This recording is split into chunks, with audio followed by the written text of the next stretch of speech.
Hello and welcome to another look at Trails into Reverie. I wanted to talk more about it because I didn't really say much in the last video. I was reacting to all the familiar faces and whatever else happened. I personally think the game has potential. There are some new things in here that are quite interesting and they want to spice up the tactical fights. I'm not quite sure if everything they did is a winner. A new feature are the unity attacks, that is more or less the team attacks we know from Zero to Azure. They switched out that mechanics for the link attacks.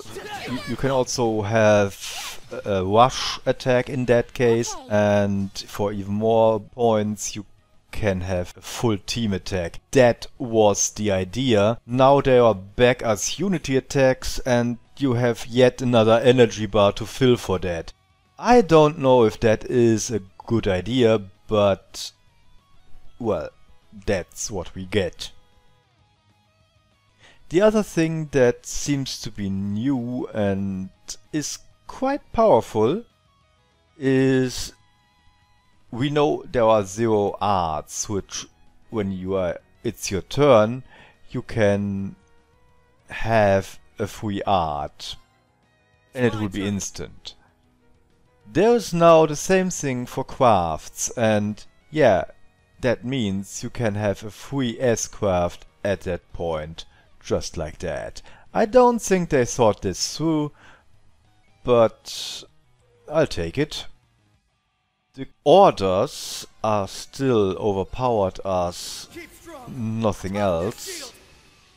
I'm impressed how much they didn't get this under control.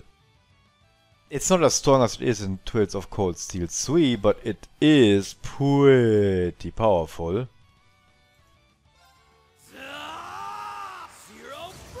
All in all, it's interesting to see that they still try to improve their battle mechanics, although I wouldn't call it better. They are just adding stuff now, and I don't know if that really is all that good. I would make the unpopular assumption that they really have to think more about what they are doing. It's my go. One of the things I just have to admit is I'm still struggling with all the different buttons I have to push. Not only with the ones in the fights, but also with the ones outside of the fights. Still searching for the camp menu, then I want to use the map, and in most games I use the tab button to get the map up, but that's not the map I'm looking for in the dungeon, because for that I need to press M. Most menus let me move left and right with Q and E. I have to move left and right everywhere else with A and D, so I'm confused most of the time. I wished they would have a proper mouse control here, because this is all sorts of annoying. See, there's a Zero craft coming up and it will be brutal. I mean, it is already pretty strong to use them as breaks in between when nothing else is happening. Now we have a stunned opponent and we have a Zero craft, which means all crafts are for 0 CP. And yeah, Rising Sun without costs. You can say what you want about this game, it never gets boring. I mean, Raring to go. oh look, another Zero craft back to back. You know what that means? Yes, we get that one too. I I don't know what the thought process behind this was, but well, I won't complain. Orbital driver set at maximum output. Ether strike. I also have been told that I have to change the perspective. That means I have to play as Ween. And well, that doesn't make me happy, but I guess that's the idea behind this game. And maybe future games have this mechanic too. While I really appreciate being able to go through Crossbell again and talk to all the well-known people and see how they are doing now that 2 years have passed, I think this is some kind of transitional game like Trails in the Sky 3.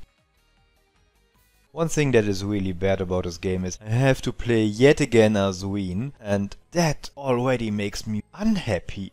I can't even describe the feeling. I don't want to play as Ween ever again. I want that guy as far away from me as possible. But I get Ween. At least I get these two. Even if they are not playable characters, I think they aren't in this game. At least I can have a small chat with them.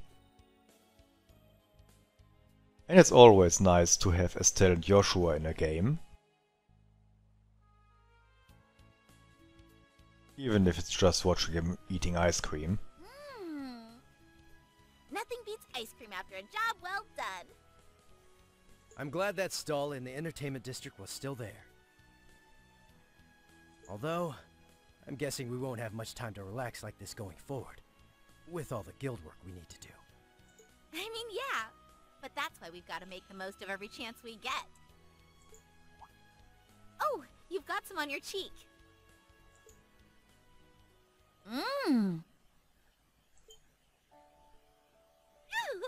The flavor you got is really nice too.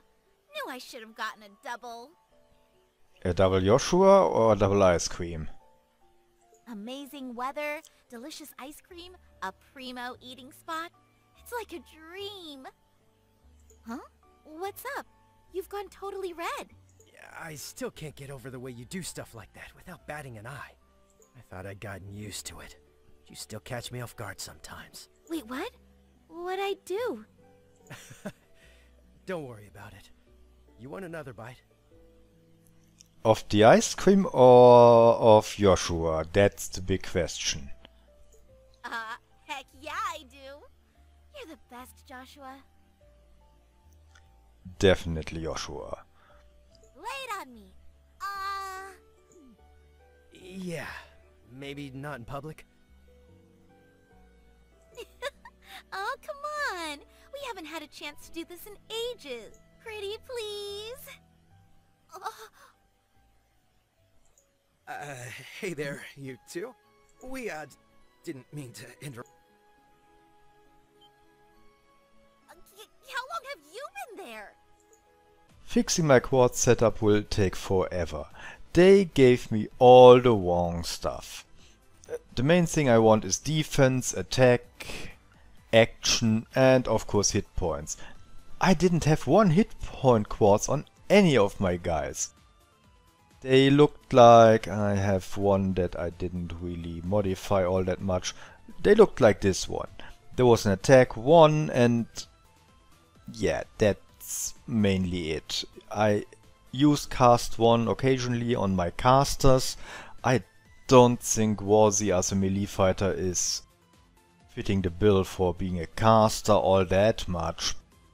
And I really dislike what they give me to play with from the beginning.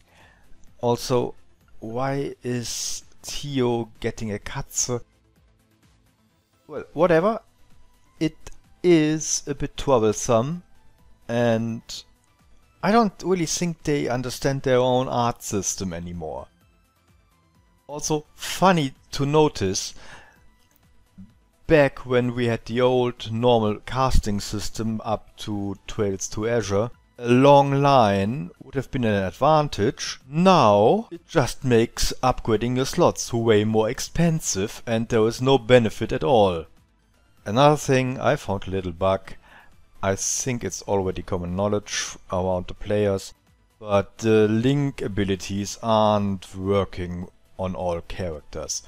Vixia has only link attacks here, where there should be finishing blow, powerful strike, cover, ultimate strike, all the good stuff. Probably have to wait for a patch to get that stuff sorted out. So that's all for now. I will make another video after I played a little on Ween's Path and have a little more of a grasp on the story. For now, goodbye.